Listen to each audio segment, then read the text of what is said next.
many people in the world who really don't understand. Freedom has many difficulties, but we have never had to put a wall up to keep our people in.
Desperate. They are so desperate now they started dancing. They slipped us, whatever. In any case, welcome to the Leo Zagami show with Leo and Christy. This is our Saturday show, and today we have something really special ready for you. Of course, we have already published an article on leozagami.com that should direct you to the topics that we will be discussing today. In the meantime, welcome once again to our weekend show. We had another, of course, interesting episode of the MAGA Counter Cognitive series during the week. We talked about the Jesuits and how they control Europe. This time, though, we have Dr. Faro and his great products, like, for example, BB Espresso Power and BB Plus, which is strawberry kiwi. We will be talking about these products in a second, but first of all, who are the sponsors of today's show, Christy, aside from Dr. Faro? We have Daniel Estes and Margarizada Minta and Andrew Galt. Thank you guys so much for your donation. We really appreciate it. So, okay. That's great. And then Dr. Farrell. Yes, who has these great products, and our favorite is still, of course, the Buonavita BB Plus Strawberry. Buonavita is the name of the company, which in Italian means a good life. A good life you can live also thanks to this supplement. So what are the key benefits of Dr. Faro's product in this case, Christy? Okay, for the strawberry kiwi, we have it's a powerful antioxidant and it improves immune function. It's a balanced superfood blend with no added sugar. It has enzymes, probiotics, and fiber for digestion, over 10 certified organic foods, no stimulants or caffeine, detoxification of body systems, and alkalizes the body and balances the pH. And we really, can I show that? We really like it. Like, we like it so much. See, it's empty. That's how much we like it. We use it. We love it. Yeah, it's like, you know, great. And the fruit is all organic, great. So great quality. So we recommend you to check out the website of Dr. Faro, because Dr. Faro is a little bit old school. So it's a little bit different. You don't really order on a shop online, on an online shop. No, you have instead the possibility of calling him and contacting him directly. This is, for example, the website. I'm going to put it in the chat for you. I'm going to show it also so you can have a look at the product. It's really important to take care of your health. If you don't feel good, you can't do all the things that you want to do. So put your health first with Bonavita. Right? Yes, and of course, you will find all the ingredients, the daily recommendations of how much you need to use, and all the rest. But alternative care and Dr. Faro can be found where, Christy? In Lake Wales, in Florida. Lake Wales, Florida. And you can stop by and say that the Leo Zagami show sent you. And you might get special treatment. Who knows? Yeah, treatment. The phone number to contact and book your products is 863-676-2225. These are, of course, natural products that can help you out. I mean, we need help these days with all the viruses going around and all everything the things we need to fight. So we need to fight, and of course, it's additional help. In no way wants to substitute, of course, what are ordinary medicines, what you can get at the pharmacies, but it is a way of building up your immune system. So keep it in mind. And of course, you can become a sponsor of a show with GoFundMe.com as well as Cash App. And if you want to connect with us, contact us through our main email, ordoilluminatorum@gmail.com. You can find it also at my website, leozagami.com, where I post also my latest article and my latest articles this week, because I posted more than one. I haven't been active because I've been very much. Yeah, birthday. It was his birthday. It was, well, we said that. I know. We said that already. I think we got over that. We're over your birthday. But I want to wish, of course, a happy recovery to our friend Kevin, who had a surgery yesterday. I want to send my regards to our friends in Argentina, to our friends in Japan. Franco Presta, one of my oldest friends I know since 1986, guys. That's almost how many years? I want to think about it. Makes me feel old, but I'm still young because, of course, I keep myself healthy and I eat also healthy thanks to the Zagami family cookbook, which will transform literally your kitchen in a 5-star Italian restaurant. And I'm telling you this because on my birthday I went out and I was totally disappointed, not by the morning. I mean, no, we had a great breakfast, but dinner was. But horrible. Dinner was instead, guys. You can transform it. It's made pasta, pesto and pasta, homemade, great stuff. That's nice. That's a zucchini. Ah, no, that's the zucchini. So is this one? Okay, this one.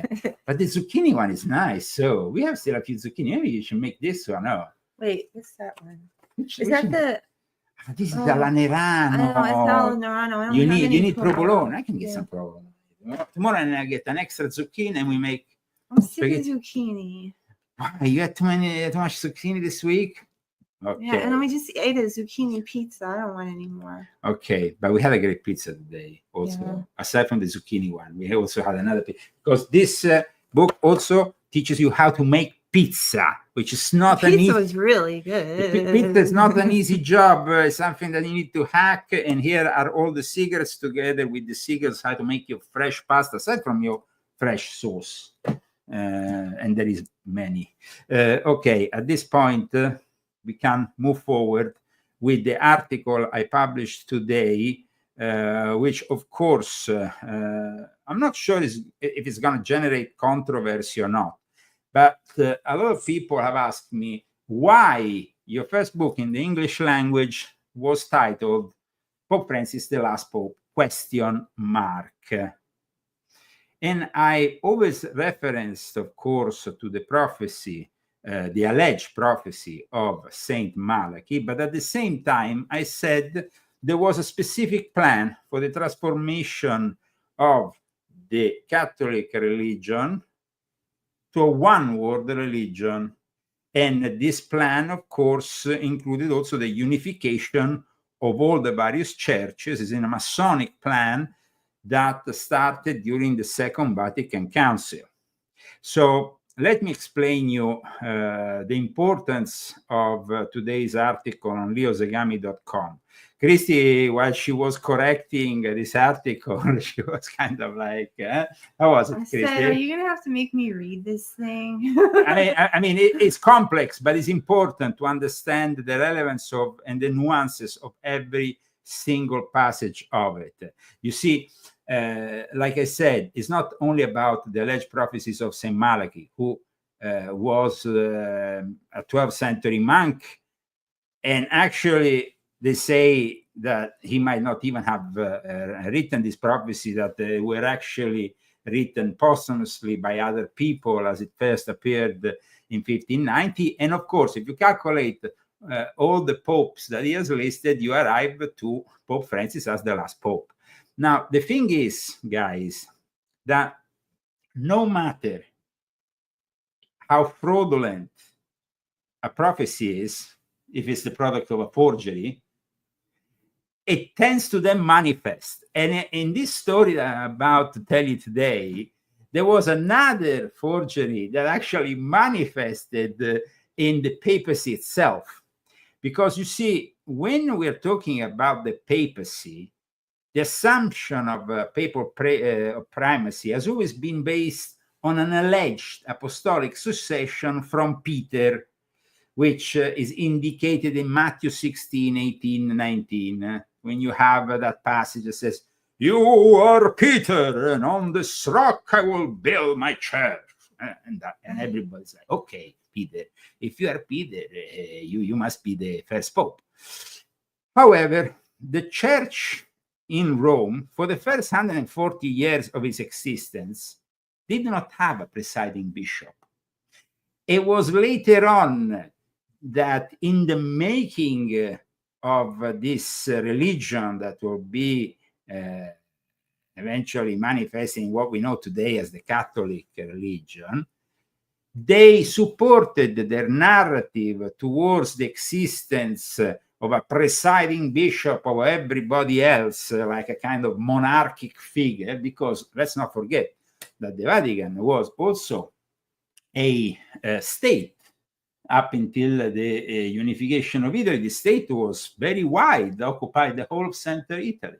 So they were, of course, the state was restricted with the unification of Italy, and now it's a small little state with 900 residents. But they based all their this whole thing on the narrative that are taken from the letters of Ignatius of Antioch. Now, Ignatius of Antioch, also known as Ignatius Theophilus, was one of the early Christian fathers, patriarchs of Antioch, a Christian writer. However, Catholic scholars highlight significant textual problems with the Ignatian manuscripts, including interpolation as well as forgery. In fact, today, when you actually go, even if you go on to say, I mean, just a little, if we go on the Wikipedia of Ignatius of Antioch, you will find that this gentleman here has probably been also the victim of forgeries in his name. So you have a veneration, of course, he's buried in Rome and all that. He's honored even in the Church of England as well as the Orthodox Church. He's definitely a figure that is venered by all churches, including the Lutheran churches. So he was a martyr. It's quite interesting also that his name was Ignatius, because we know that the other great figure of controversy in the Catholic Church is Ignatius Loyola. So the fact that these two Ignatius have been so important in the Church of Rome, because it is the Church of Rome after all. Now, Scholars consider Ignatius' transport to Rome unusual since those persecuted as Christians will be expected to be punished locally. And so they have some controversy also in what is said about his whole history.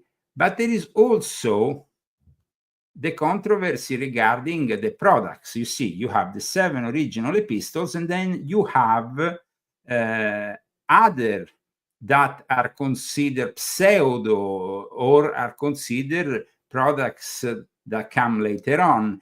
And the very concept of a pope is based on his work. But like I said, my article is not just an article that comes out of thin air, and Leo Zagami doesn't want to blast, the names of this and this. But today we have to cite some people that at least, give importance to what I'm saying. And so welcome to the Leo Zagami show. I'll put some air conditioning because I definitely think we need some air conditioning as things are getting warmer here in Palm Springs in March. And we discuss who was the guy who really inspired me to give you this detailed account, because it was a few years, I knew that this plan was in the making. Then last year, on the 13th of June, the Vatican published a document. And this document, suddenly I saw that this document was something unusual, because it was like the Vatican was admitting for the first time that the supremacy of the pontiff was something almost artificial, that he was the Bishop of Rome. Now, in Pope Francis, the last Pope, I explained how Pope Francis was gradually becoming more the Bishop of Rome rather than the Pope. He was kind of changing the denomination on certain documents and so on. And when last year, suddenly, we had the Vatican publish this shocking entitled document, titled The Bishop of Rome, Primacy and Synodality in Ecumenical Dialogues and Responses to the Encyclica Ut Unum Sint. Now, it's important that I explain you all this, because then, I wrote about the one-world religion in volume 6.66. In volume 7, I explain you in detail the Freemasons who are involved. In volume 9, I continue to talk about the subject. So we know the final product is the one-world religion. But first, there has to be a total unification of the Christian churches. And this new document that was published last year on the 13th of June, also the 13th of June, is a particular number. 13th in the Tarot symbolizes for example, death, transformation. Nothing is coincidental. And this article is about the primacy and synodality in the ecumenical dialogues and in the responses to the encyclica Ut Unum Sint, which is an encyclica that was published many, many years before, and it was, of course, something connected to Jean Paul II, to his gathering in Assisi with all the other religions, and his will to unify. But there is a problem here. I'm not saying that what they're stating here is false. They are maybe finally admitting the truth. The problem is, why now? Why after the Second Vatican Council? And here I have a problem. The fact that for 2,000 years they pushed, almost 2,000 years, they pushed this narrative of Rome and the papacy with this Pontifex Maximus, which, by the way, was a title that wasn't even Christian. The Pontifex Maximus was the high priest of Rome 300 years before the arrival of Christ. It's a title that already existed in pagan times. It was the high priest. And in 300 AC, before the advent of Jesus Christ, we had the nomination of this Pontifex Maximus, the supreme Pontifex, this figure who unified all the cults of ancient Rome. And in 250 AC, we had also, and it was picked up by the nobility, the patricians. Then the plebeians There was even a first plebeian nominated 50 years later, Pontifex Maximus. So this is very important what I'm telling you today, because this document that they have published last year, which I'm about to show you, is a document that will be revealed in its fullest potential after the death of Pope Francis, so that after the nomination of the new Pope, there will be a conclave. You know, there is people who are asking me, Leo, but I'm investing in Polymarket on this or this other candidate. That's okay, guys. You can do it. You can play your games. I don't do any betting. It's contrary to my religion. But if you want to bet, you're welcome to do so. I would suggest Cardinal Turkson. If you make $1 million, send me a little. Because we can't do crypto either. Because we are forbidden in our religious view of things. So the 13th of June 2024, they published this the document. It is a very important document because Pope Francis and the Jesuits have prepared the way, paved the way. So after the nomination of the first African Pope, that will already shock the world. Everybody, oh, the last Pope, the prophecies. At that point, there will be, boom, this other thing coming out saying, well, I'm no longer the Pope. I am simply the Bishop of Rome. Historically, we got it wrong for almost 2,000 years. Now, this changes everything. So it is my friend, Dr. Julius Gomez, who inspired me to really bring you this article today. When he first wrote about it last year, I saw that he wrote a first version of this article, which was rather interesting. But then recently, he wrote an even more, let's say, detailed version on his Substack, which I said, wow, well, that sounds like he's spot on. Because he says the new Vatican statement, so this new document, is a ticking time bomb. And this ticking time bomb is like gonna explode after Pope Francis is, of course, dead. So, Julius Gomez, just for those who don't know it, used to work at Church Militant. I collaborated with Church Militant a while ago. Then Church Militant, of course, there was a scandal. The whole website was brought down. Now Dr. Julius Gomez no longer works there. He has a doctorate, though, in biblical studies from the University of Cambridge, and he's currently a Vatican accredited journalist based in Rome. And he's the author of 5 books and several academic essays. And he has explained in detail this whole thing by also confirming that there's a consensus among Catholic, Protestant, and even secular historians that say that all indications are that, and here I'm quoting a very famous historian, Himon Duffy, that all the indications say that there was no single bishop in Rome for almost a century after the death of the apostles. And this is not me who says it, but a very renewed academic who, of course, is also very much accepted by Catholics as being very serious in his assertions, in his studies, and this book was published already back in 2006 by Yale University Press. And it's a book called Saint and Sinners, A History of the Popes. And he's not the only one, though. Like I state in my article published today on leozagami.com, there is also another important historian called Peter Lamp, whose book is entitled From Paul to Valentinus, Christians at Rome in the First 2 Centuries, and is considered by most people in the academic world today the definitive study on the subject, in which, quote, and here Christy can read, not until the second half of the 2nd century under Anicetus, Do we find compelling evidence of a monarchical for a monarchical episcopacy? Very important, this, guys, because that means that up until that moment, there was no pope. There was simply a plurality of presbyters.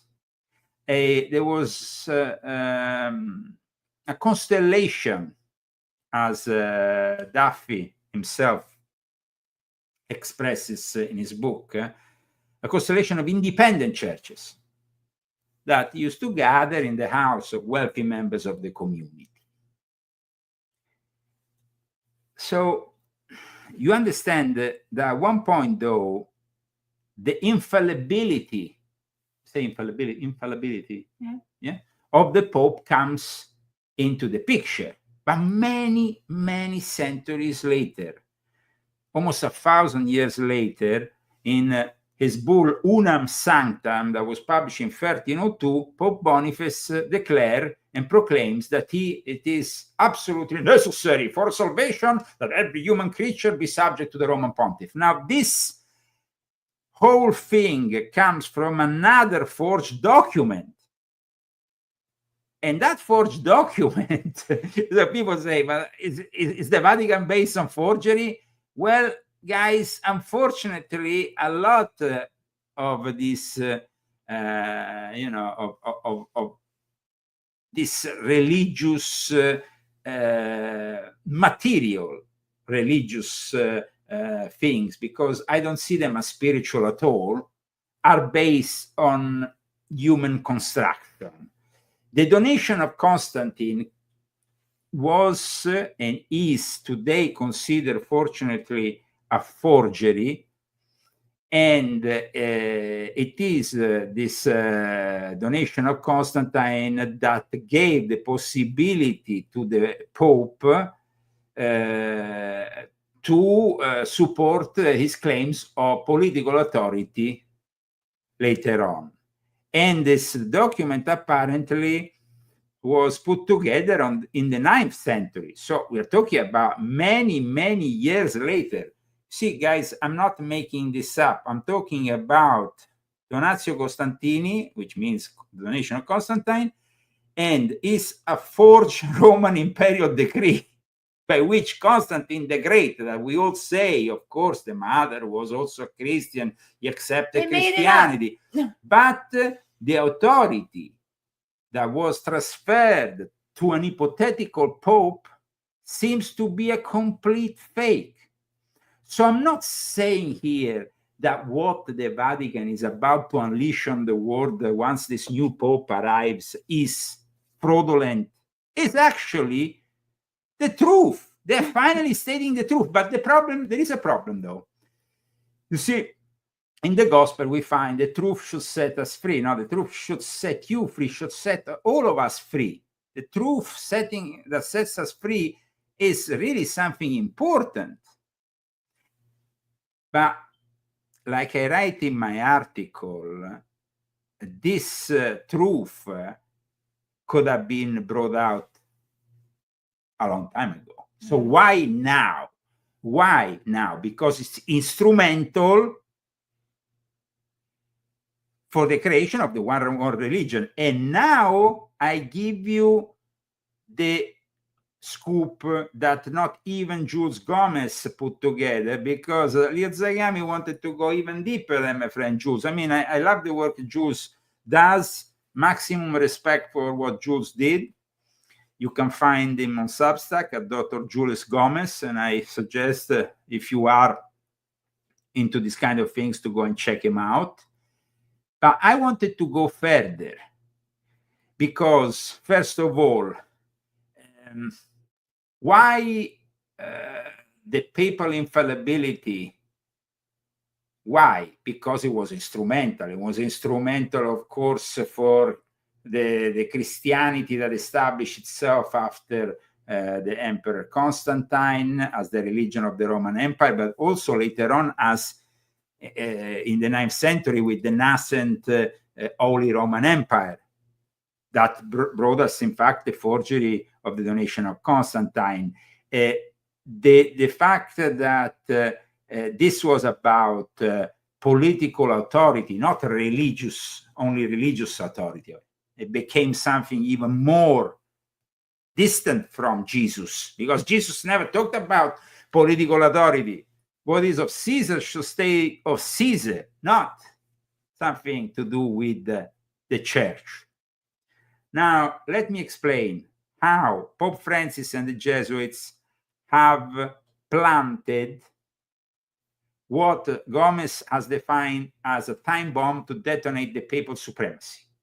This means, guys, that, like I claimed in my first book in the English language, once again, I'm correct. And I'm not. Zagami was right. It was right. He was right. He's right. I don't want to be bombastic here with the overtones of ego, which I don't want to really put into the equation, because this is a very important matter, especially for the people of faith, of the Catholic faith in particular. You see, it is a time bomb that the Jesuits have built. And that's why I said I went further than Jules in my research, and I found out that on the 13th of June, 2024, while the Vatican brought out this document, the America magazine, which is the official magazine of the Jesuits in America, published this article. And this article gives us, basically lays out the foundation of the unification of all Christians as they have envisioned as a first step for the one world religion. You see, it is June 13, 2024.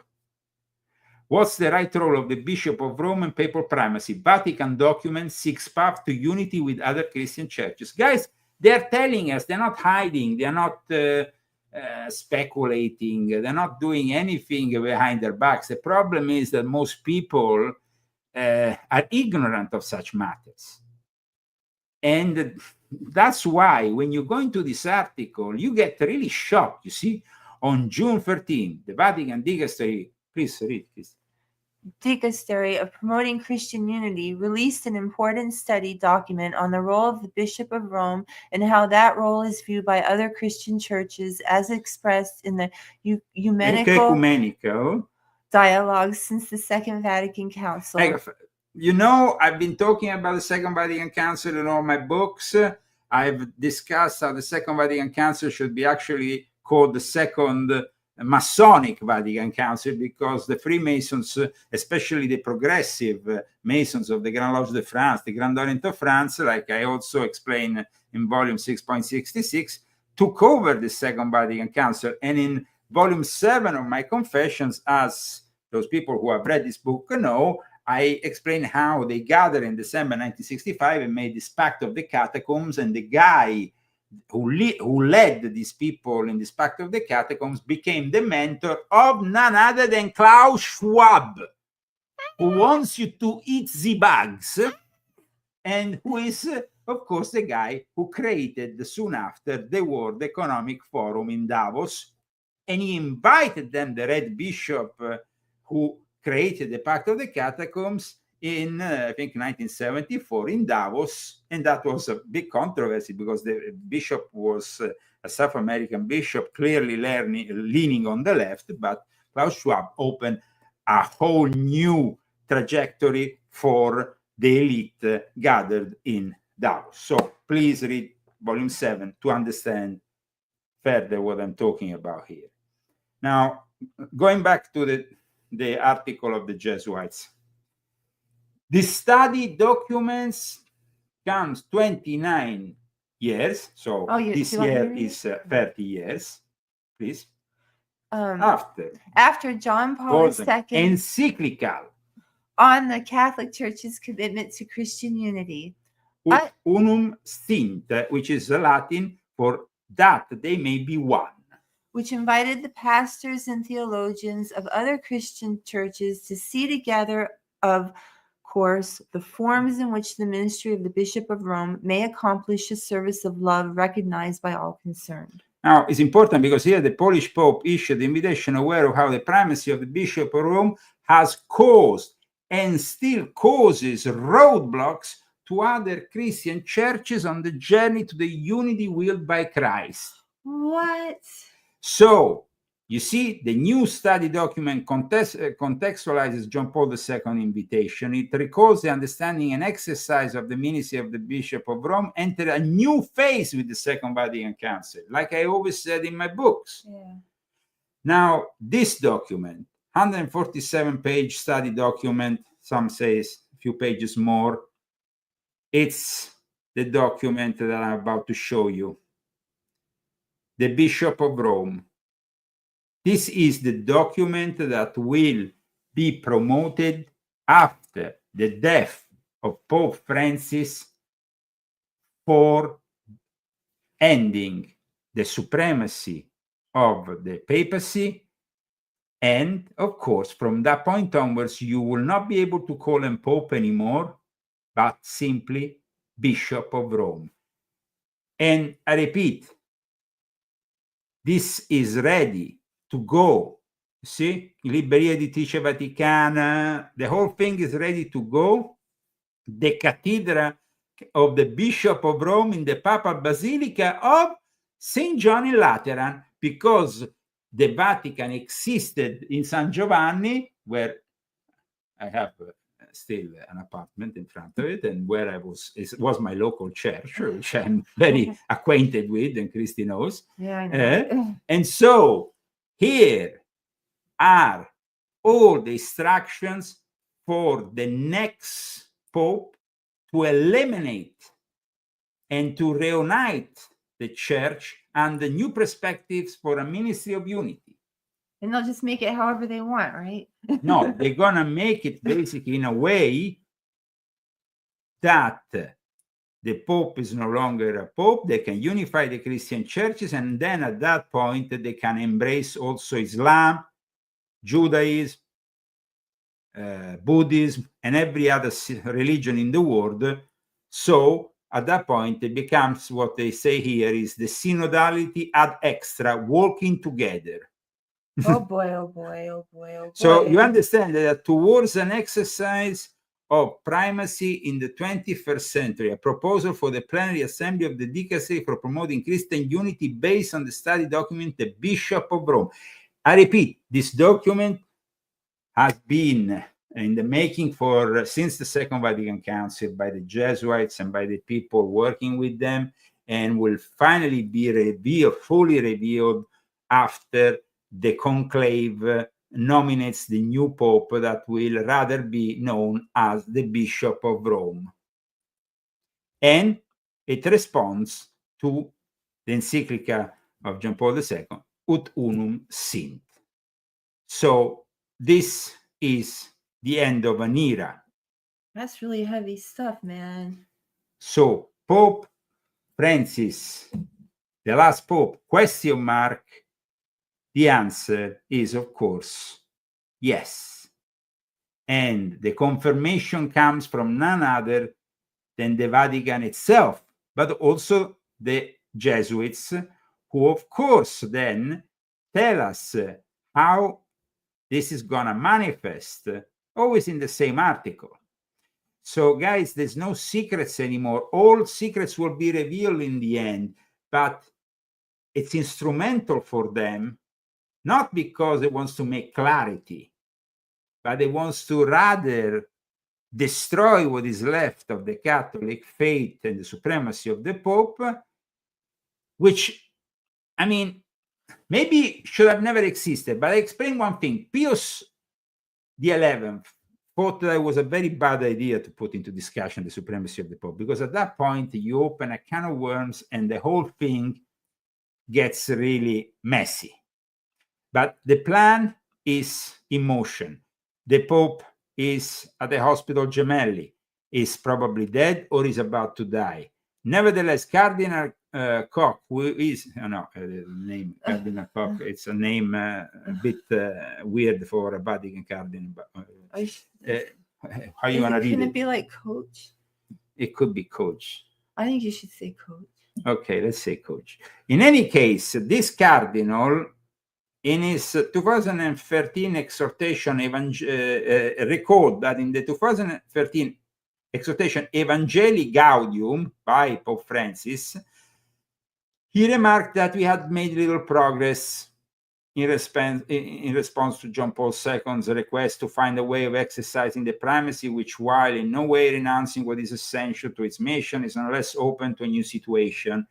Now things are changing, because this study document, which, like I explained in this show today, it's a bomb about to explode that will change forever the history of the Catholic Church, and thereby the history of humanity that relied so much on the image of a figure that for billions of Catholics around the world symbolizes the representative of God on earth.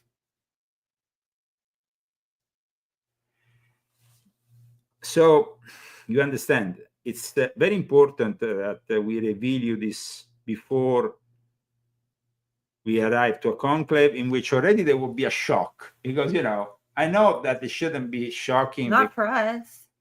I mean, that's based on another prophecy of dubious origin, that it wasn't Malachi, it was a successive one that claimed there will be, that the last pope will be black, African. So that already is something that, you see, it doesn't matter if a prophecy is fraudulent. I said it at the beginning of the show. Mm-hmm. Prophecies can manifest or can be manifested by the interested parties. It's a little bit like that forgery of Albert Pike and the Third World War with the Mason and the whole thing. Fraudulent, but made to manifest. Black as a Jesuit? No, that was the other Pope, Pope Francis. Pope Francis is the last Pope. There will be no more popes. This new Pope will be Pope for a very short time, because he will renounce and will say the last Pope is Francis. We have found out that the supremacy of the Pope is an artificial concept, that the monarchical figure of a pope is an artificial concept, and we no longer accept it. Guys, if you study this document, self-fulfilling prophecies, absolutely correct. So Cardinal says here, the Cardinal Coach says that the study document is a step forward taken by the Dicastery on the 25th anniversary of John Paul's encyclical. It saw as an opportunity to synthesize this reflection and gather the main fruits. You see, the thing is that I explained in volume 6.66, I started to explain volume 60, that the Pope was putting together, gathering, you know, all these religions. I know. But there is also another element of the self-fulfilling prophecy of the alleged Saint Malachi. And it is the return of Jesus. Because it said that after the last Pope, so the last Pope being Pope Francis, because for a series of reasons, like I explained, they are prepared for a very long time, this whole thing. So there will no longer be a Pope, there will be simply a bishop. And like my friend Jules Gomez said, this, of course, would seem a good thing for the Orthodox, for the Evangelic Church. But in reality, it is not a good thing, simply because it's the first step towards formalizing the creation of a one-world religion. In the meantime, I want to, of course, introduce all of you to the wonderful products of Dr. Faro. Buona Vita. In particular, BB Plus Strawberry Kiwi, which is a great product. But there is another product which I use regularly, and it's called BB Express Power.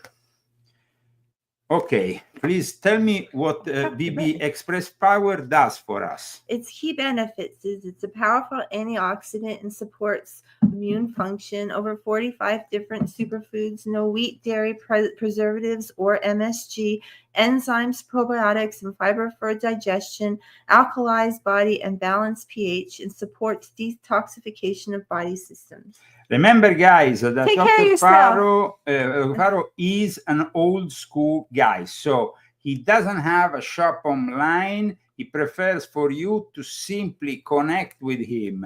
He likes a personal connection with the people that order his products. So I know this seems strange, but it is actually It's a way. nice. It's very nice and gives you also the possibility, if you are in Florida, to go and visit him. But if you're not in Florida, simply call him at 863-676-2225. He has this website, which is Lake Wales chiropractor.com, and then he has also another website, which is www.drfaro.com. So he has a couple of websites. His services and his products are great. You have online forms, things that, of course, if you want to rely on the alternative care of Dr. Faro as a patient, that's, of course, also another possibility. Moving forward with today's subject, we are telling you how the Jesuits and Pope Francis have planned the end of the papacy, have planned this for a very long time. Since the Second Vatican Council, the Jesuits have been sabotaging the Catholic Church. And the result of revealing you this time the truth is actually not in the interest of the truth, but is in their interest of building a one-world religion like the one I explained in detail, made together hand in hand with the Freemasons. And this one-world religion, of course, will be aiding the Antichrist, because that's what is happening here. The term bishop, episcopos in the New Testament is used interchangeably with the term presbyteros and cannot be used to prove that there was an early monarchical episcopate. Like we said, historians, very important historians, have come down to the conclusions that the Pope is an artificial construct. So everybody agrees. However, this artificial construct has manifested into something that in the Vatican I, because there was a first Vatican Council, it was a dogma of infallibility that was brought back from Boniface VIII and confirmed for another time, and it made the church special. The Catholic Church in this way claimed that they were lining up with this lineage that went from Peter all the way to us. So there was this. But when you go, on the list of popes, and you see that actually there is a list of popes, even on Wikipedia, list of popes. Now, let me tell you, basically, this list of popes is fraudulent, is fake. It's the construction out of thin air of a myth. So it is disappointing for a lot of people, I guess, that, they go there and they say, oh, the list of popes, the chronological list of popes from the first millennium onwards. You had Peter, and then you had Linus, and then you had Anacletus. Well, guys, apparently, all this up until at least St. Pius I and Anicetus is maybe a little bit built on a construction of lies that was made so because they needed this. They needed this to promote their superiority. Of course, not everybody believed in them. Otherwise, you will not have all the Christian denominations you have today. I mean, the first to break with them were the Orthodox churches. And then you have the then you have the Reformation. Then, of course, the Jesuits arrived with the Counter-Reformation, trying to infiltrate all this. And in the end, now you have amongst the many cardinals that were nominated by Pope Francis, who has created a church in his conclave, a future conclave in his image. So he's, it's rigged, basically. And it's rigged in a way that we know that the next Pope will be exactly following the progressive, degenerate, perverse policies of Pope Francis. And amongst these cardinals, for the first time, we had, you remember, the cardinal from Sweden. There was never really a former Lutheran becoming a cardinal. Yeah. Now we have a former Lutheran that became a cardinal. And we have many others. Now we don't know if the Pope is truly alive, because the other day when he gave his message, there were a lot of people wondering, every evening people are reciting in St. Peter's Square the Rosary for the Pope. And the Pope delivered this message in Spanish that was really weird. It almost sounded like an artificial construct, an artificial intelligence construct. And it was in Spanish. It was very confusing. However, at the moment, for example, just today, CNN has published an article that really confirms the preparations, the high anxiety, they say, and the whispers of a conclave. This is an article, I repeat, from today, from CNN. And here you have high anxiety and whispers of a conclave, how the Vatican is dealing with Pope Francis' hospitalization. The Pope might be already dead, guys. The Pope might be already dead. Now, if the entering his fourth week in hospital, if the Pope dies perhaps on the 10th of March, I hope that doesn't happen. I don't wish the death of anybody. But if it was announced, because I repeat, the Vatican never announces the death of a Pope on the same day. They always do it when they feel it's the right time. So it could be just simply, nobody actually has seen this Pope since he entered that hospital, just as you know, just for you to know. Nobody has seen him with his eyes. There is a lot of talk about the Pope here, the Pope there, but the Pope has woken up and has signed this and that. The Pope has sit down today. Now he's in the bed with oxygen. They sure are like reporting on that thoroughly, Yeah, but there is never any eye-to-eye testimony, of this Pope. I think it could be in a fridge in the hospital. They're liars. In any case, if he's announced on the 10th of March, and I'm just making here an hypothetical conjecture, if the 10th of March is the day in which the Freemasons celebrate their dead. It is actually the day my father died, by the way. But he was not a Freemason, but it happened, a coincidence, a synchronicity of sorts. But in any case, the 10th of March, if they announce the death of the Pope, then it will be pretty clear that there is something really, really diabolical at work, even more than what we are already discussing today. However, like I said, the two highest ranking secretarial official, Cardinal Pietro Parolin, the Archbishop Edgar Pena-Parra, the substitute who is acting as Papal Chief of Staff, seem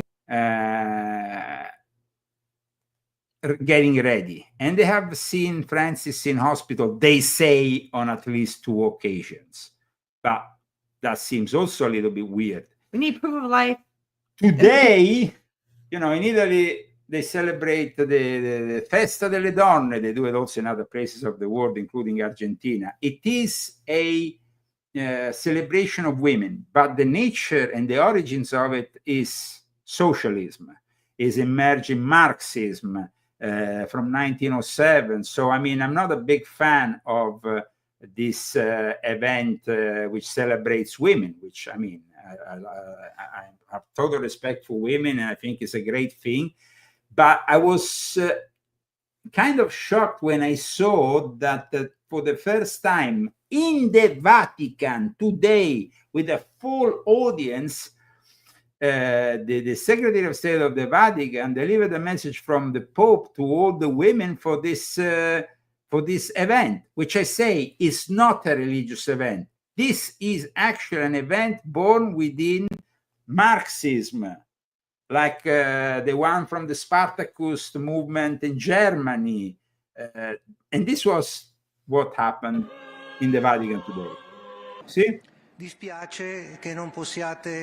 it says, we are sorry that the Pope can't be with you today, Pope Francis, but I'm delivering his message. We are profoundly united with Pope Francis, and we deliver his message here for all the women. And they say that he has written a message for this occasion, dear sisters, and blah blah blah. However, evidence that the Pope wrote this message, I don't know. I mean, anybody can write a message and say it's written by the Pope. But like I said, it is a event within the Vatican that is actually mentioning a festivity that has nothing to do with the Christianity. So let me show you just so I show people that maybe don't know about this. I mean, like I said, nowadays it's like something, you know, everybody wants to celebrate it in Italy, but let me show you what it says in English, for example, about International Women's Day, and you will understand that it has nothing to do with the Catholic Church, and it is clearly from the image Frauentag, 8 March 1914. It's internet commemorates women fight for equality, blah blah blah. But it originated with the labor movements, trade unions, labor union movement. We're talking about international socialist women conferences. It has nothing. Communist activist Clara Zetkin proposed a celebration. They just ruin all things women. Socialist Party of America organized various version in 1909. We're talking here about a communist event that is celebrating women, but it's celebrated in the Vatican, and it shouldn't have been celebrated in the Vatican because you are embracing. It's implicit that you are embracing communism, but the Jesuits don't care. The Jesuits absolutely don't care. So this article I wrote today is very important. Go and read it at leozagami.com. Check out, of course, also volume 7 in regards to the one world religion. Check out all my books that touch this topic, volume 6.66, volume 9. Now, they have planted this time bomb, like I said. And so the church will never be the same. Gomez, my friend Julius Gomez, Dr. Julius Gomez, has defined this document as a Samson-like suicidal feat. And he says, it nobly announces that it's bringing the pontifical palace crashing down to the sake of ecumenical unity among the churches as a response to John Paul II encyclical on ecumenism. This is what my friend Gomez said. And it is the end of the office of the Pope for the sake of ecumenism, and is, of course, for the sake of the coming one world religion. And here are the 7 takeaways from the Bishop of Rome and the document that confirms Pope Francis will indeed be the last Pope, as confirmed by the prophecy of St. Malachi, as well as myself. So it is very clear when you read the key aspects of this document, which I have, of course, published in my article, that the papacy will no longer exist. And as me and a few years later, Dr. Julius Gomez predicted, Pope Francis was rewriting papal history from the start of his unprecedented Jesuit role and taking the papacy down a peg or two when he started shedding papal titles, like I said also in my book, Pope Francis, the Last Pope. Indeed, the said document that appeared, by the way, in the German bishop media, where they described it as the papacy should be transformed from a stumbling block into a cornerstone of ecumenism. So if you're Catholic today, you might no longer want to be Catholic in a few months from now.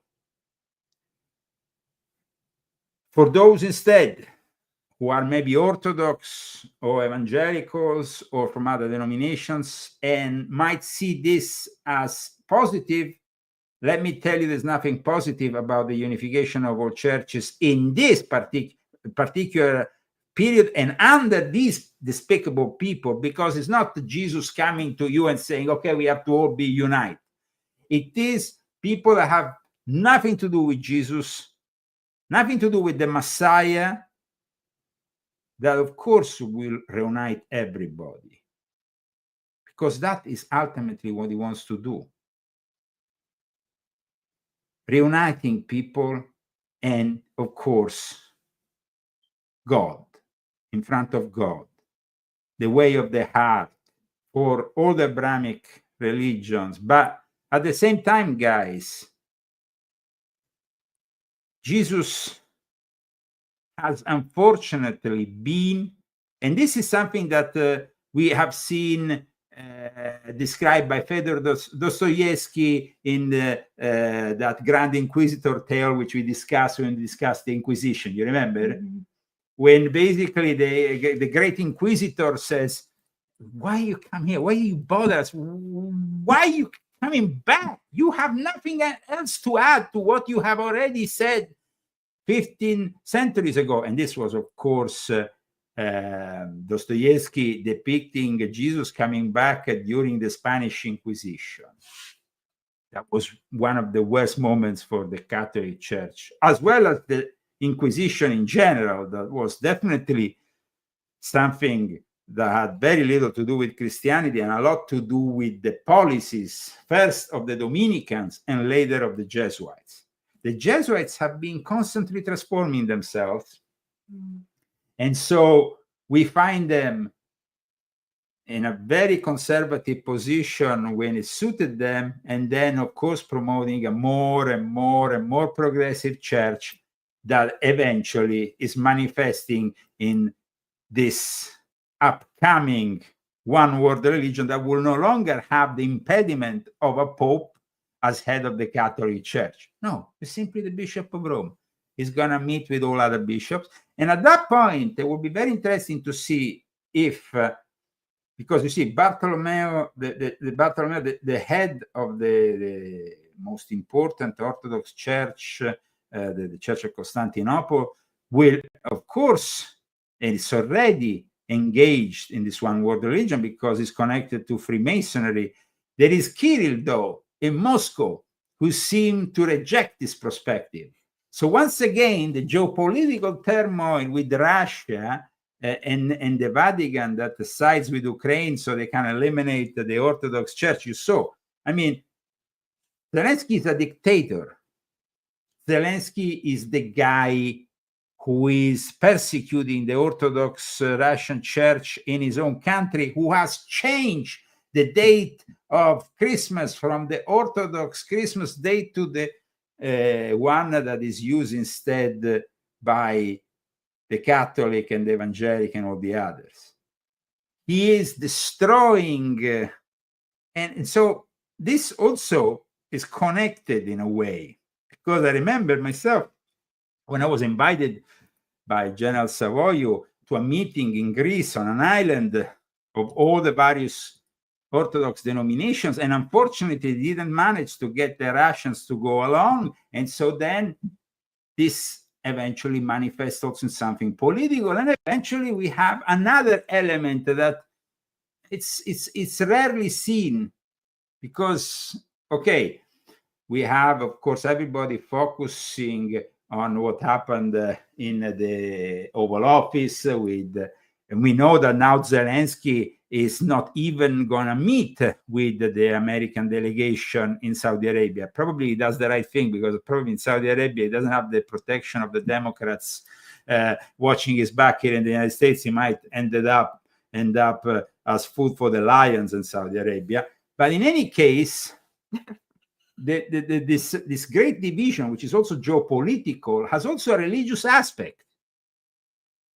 And we have so many people, so many young people who are now embracing the Orthodox faith rather than the Catholic faith, because they think, of course, there is too much being compromised in the Catholic world. And it's sad, but it's true. There is a lot that's being compromised in the Catholic world. And so today, I hope that with this show, I want to thank once again Buonavita, Dr. Faro, also the other sponsors. Who are the other sponsors, Christine? Andrew Galt and Daniel Estes and Malgrizada Minta.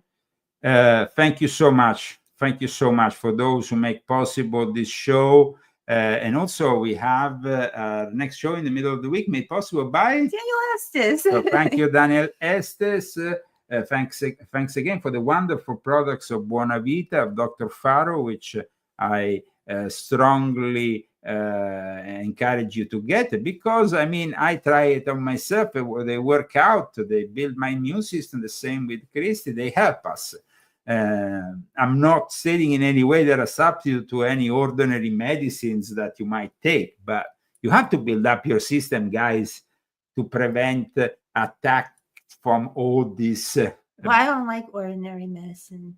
Yes, How do you like that? that's true. I don't go to the doctor. Somebody was asking here in the chat if Rosambar is here. Rosambar should be here. Yeah, she doesn't come around. She's disappeared. yeah. She's with the whatever, doing the whatever. But Rosambar, back in the days, during the early days of the pandemic, we had a show which was actually starting to work the different aspects of various religious denominations in this show we entitled The Pew, which definitely in its 10 episodes has made history because it was very unusual.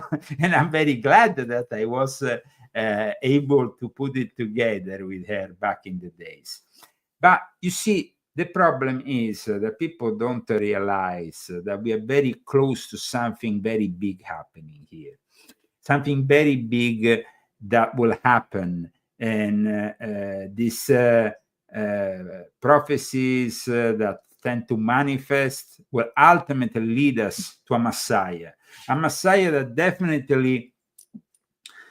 definitely wants us to be together with God in a moment in which we will be fearing our worst enemy, Cyber Satan, who will be aiding the Antichrist and the one world religion. You see, in the last few years, the Vatican has been working behind the scenes with its Jesuits on artificial intelligence, on robotics, in a series of meetings behind closed doors. Some of them were announced publicly, some of them were not. Ultimately, they want you to worship the AI as their God. Because the Jesuits are the product of the Alumbrados, they are the products of Gnosticism, they are the products of the Illuminati of their time. They became then the guys in charge of Bishop's Illuminati. Adam Bishop created his Illuminati thinking he could oppose the Jesuits, but quickly realized that he was actually working for the Jesuits. In fact, Knig, his main collaborator, said when he left, you are simply working for the Jesuits. And the Jesuits have experimented further that the communism that was built by the Jesuits in the Reducciones, communism has become a virus that in itself created another virus. And that virus, of course, unfortunately killed 7 million people. A virus that it's now known as the COVID virus.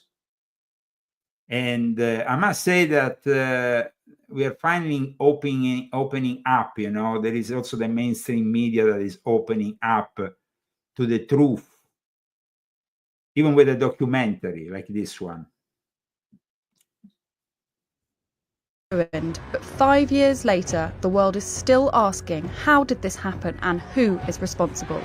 As a foreign news reporter for The Sun, I've watched as claims about COVID's origins, once widely dismissed as conspiracy theories and pseudoscience, have gone mainstream. Now, I want to discover why it's taken so long for the lab leak theory and those who sounded the alarm from the start to be taken seriously. And if you go on volume 5 of my confessions, and you read what I wrote in the edition that is still being sold, it's all correct. But they call us conspiracy theorists. They removed 17 channels during the pandemic. They affected my livelihood. They closed down five PayPals. We are no longer on PayPal. They make it really hard. They made it really hard for us to make a living, and they were on the verge of censoring my books. Oh, that was very, very, very, very scary. I'm so glad that Trump's president. So, guys, That was remember bad. what has happened. Remember what has happened. Let's never forget. So the virus of communism, together with the virus that manifested from a lab of a communist state like China, in course with the deep state here in America, produced a monster that killed millions of people and affected the lives of a lot of people, including myself, including Christy. Yeah, we both got it. And it was terrible.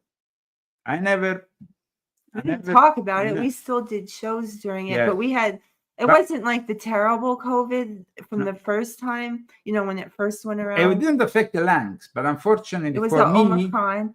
but unfortunately for me, for 1 year I suffered of fibromyalgia and fibromyalgia. How do you say fibromyalgia? It's fibromyalgia. Yes, and for a year, for almost a year, I was incapacitated, and for the first 6 months, it was almost impossible for me to walk.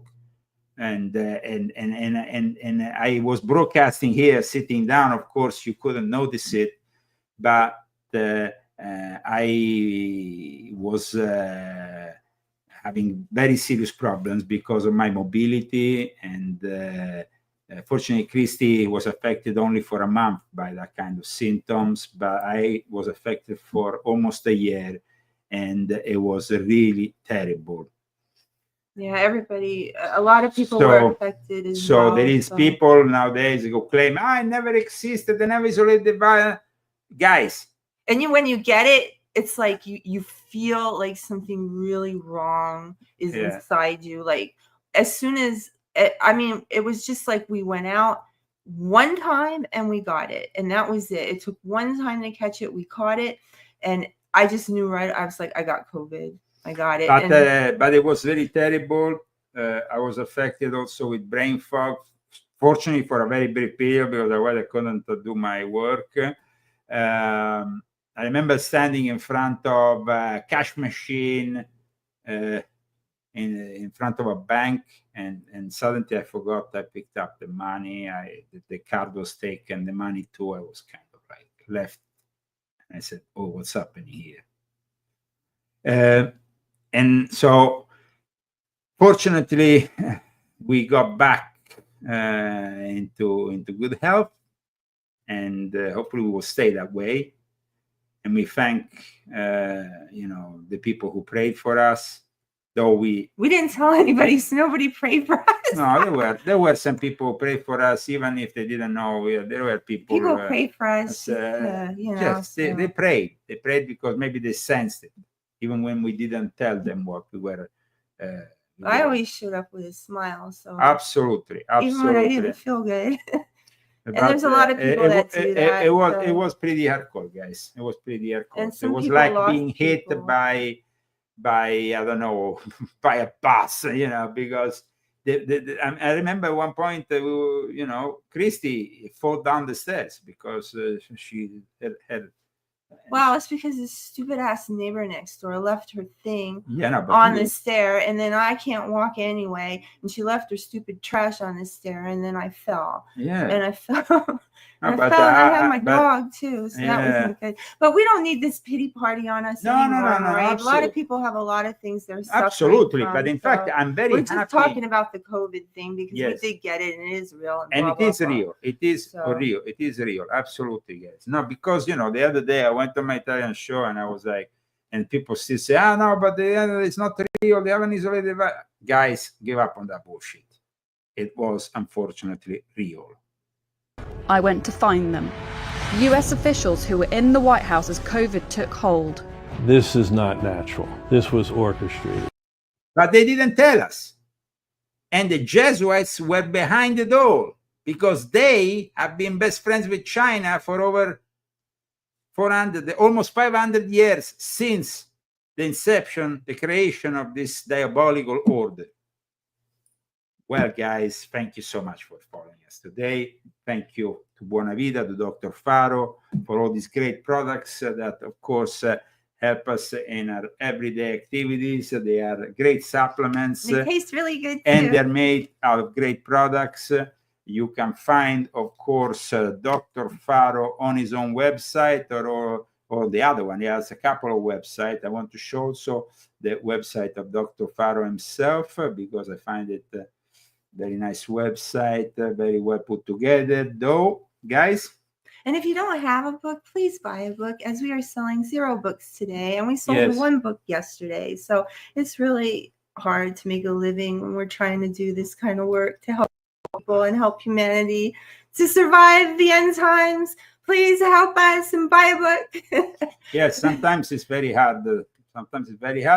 But we are, of course, helped by great people like Dr. Faro and Daniel Estes, and all the people that come and you give just a little bit, like Malgorzata Minta. We really appreciate it. She gives $10 a week, but that lets us know that she appreciates us. So thank you. Thank you very much to all of you. And of course, we see you on Wednesday because we will be back on Wednesday next week. Thanks to Daniel Estes. We were back this week on Thursday, but we are going back to our normal traditional Wednesday because, of course, it was my birthday on Wednesday, so I couldn't do it, guys. And then you have to have fun, no? Playing mini golf. It was fun. Yeah, it was fun. Absolutely. That time, our world has taken so many steps in the wrong direction.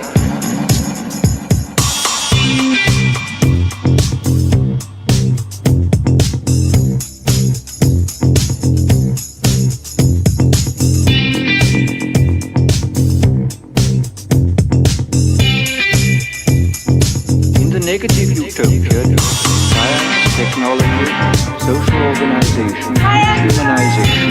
In the negative utopia, science, technology. The music of Vincenzo Viceversa, medieval, and the images of Albert from Telepandemia. See you next time.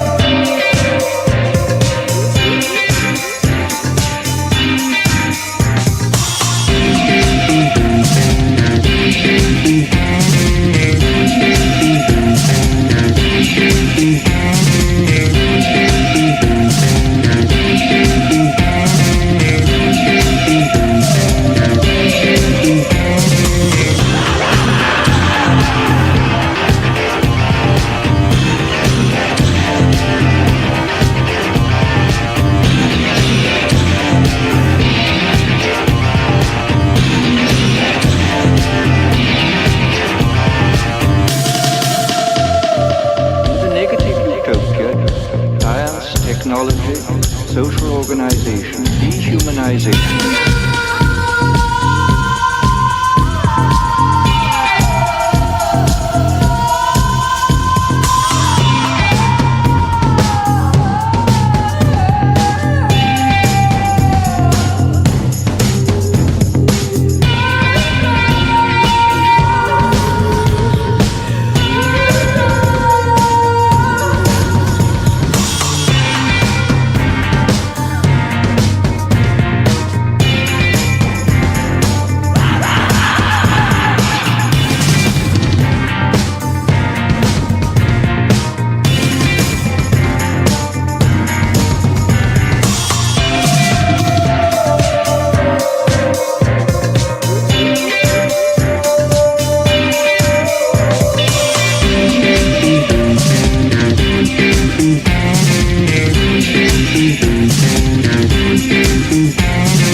technology, social organization,